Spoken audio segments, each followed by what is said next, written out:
ओम विघ्नेश्वराय वरदाय सुरप्रियाय लंबोदराय सकलाय जगद्धिताय नागाननाय श्रुतियज्ञ विभूषिताय गौरीसुताय गणनाथ नमो नमस्ते।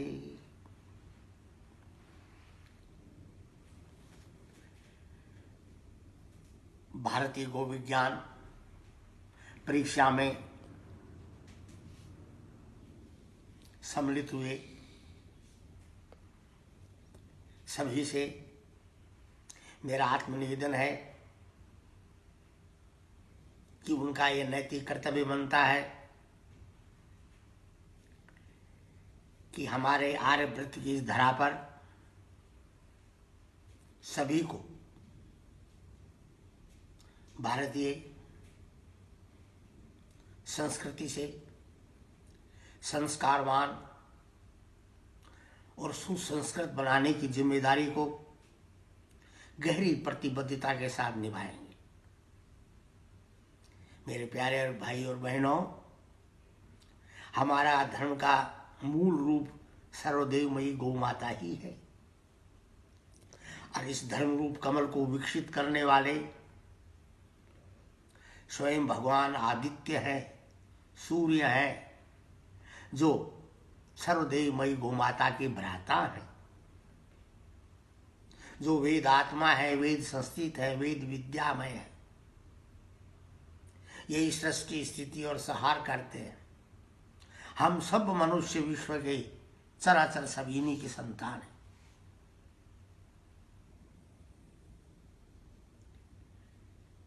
सूर्य आत्मा जगतस्थ स्तुषस्य के अनुसार चराचर के सबके प्राण है, देवता और मनुष्यों के भी प्राण,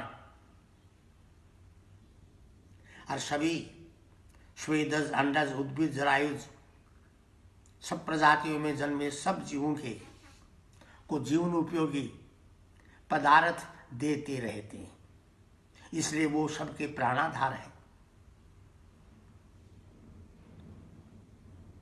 इनकी उपासना से महर्षियों ने तीनों संध्याएं करके दीर्घायु प्राप्त की,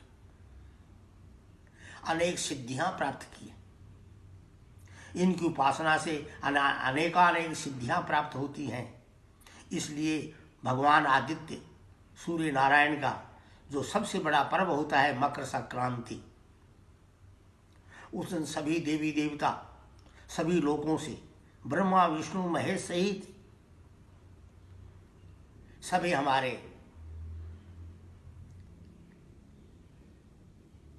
तीर्थों के राजा गंगा यमुना सरस्वती के संगम पर तीर्थराज प्रयागराज में आते हैं और वहां स्नान करके भगवान सूर्य को आराध्य देते। उस जल से, तीर्थराज के जल से गंध पुष्प आदि युक्त जल से आराध्य देते हैं।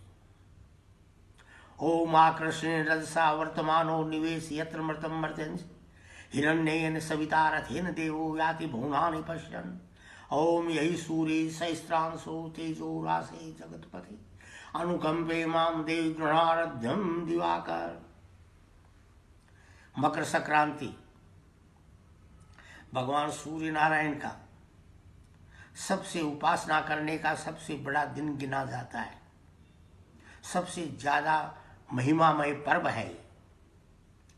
और इस शुक्ल पक्ष में पूर्णिमा तक ये चलता रहता है आराधना उनकी, और वो पूर्णिमा को पूर्णता को प्राप्त होता है। गोस्वामी तुलसीदास जी ने अपनी सरल भाषा में इसका विस्तृत वर्णन किया है और कहा है, माघ मकर गति रवि जब होई तीर्थ पति हाव सब कोई।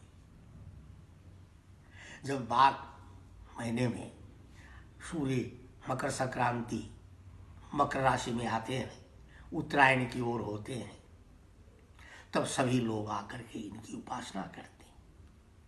ये सब सिद्धियों को देने वाले हैं, इसलिए बहुत से लोग देवी देवता यहाँ 15 दिन तक रुक जाते, ठहरते। कोई चंद्रभागा साबरमती नदी के तट पर महर्षि दधीचे के आश्रम में सिद्धि प्राप्त करते हैं, कोई सरयू जी के तट पर, कोई काशी और कैलाश में। नित्य प्रति प्रयागराज में वो स्नान करके समाधिस्थ होकर के सिद्धियां प्राप्त करने के लिए यहाँ ठहरते हैं, रुकते हैं। मृत संजीवनी विद्या भी गौ माता से ही प्राप्त होती है।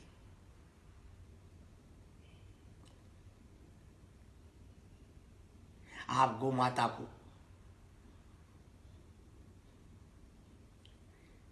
तिलक करो, उसको तिलक करो, पूजा अर्चना करो, जप करो, और तिल मिश्रित गुड़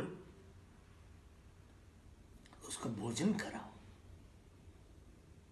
जब आप तिलक करते हैं तो उसके ललाट पर आप जब तिलक करते हैं तो अपने मन में अनुभव करो कि वहां नंदी वृषभ पर सवार, वृषभ ध्वज लिए हुए स्वयं भगवान शंकर विराजमान रहते।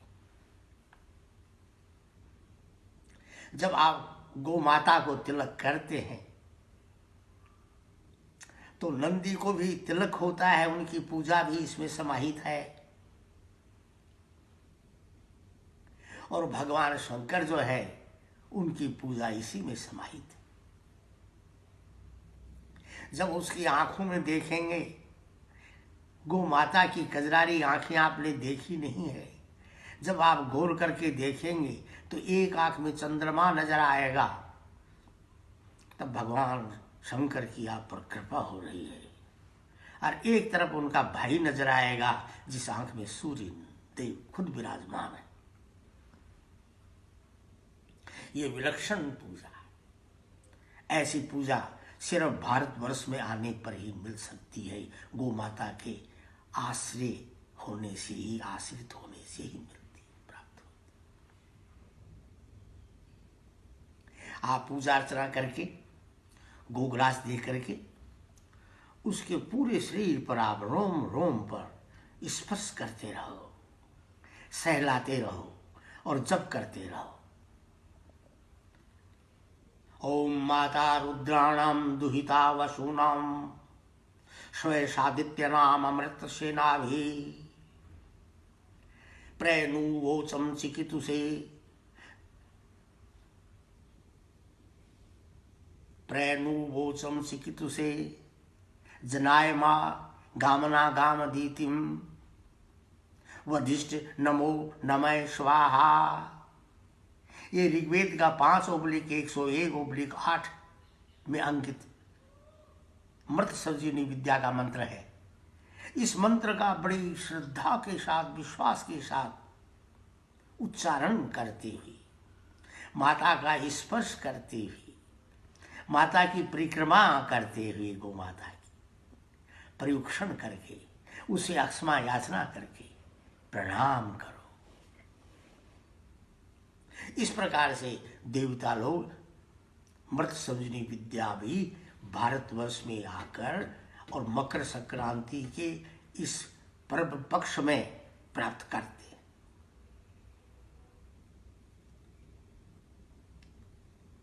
याला कुटियारो कामरिया पर राजती हूँ पर को, याला कुटियारो कामरिया पर राजती हूँ पुर को तजी डारू। आठों सिद्धि नवो निधि को सुख, नंद की गाय चराए विसर। सर्वदेवमयी गौ माता की जय हो।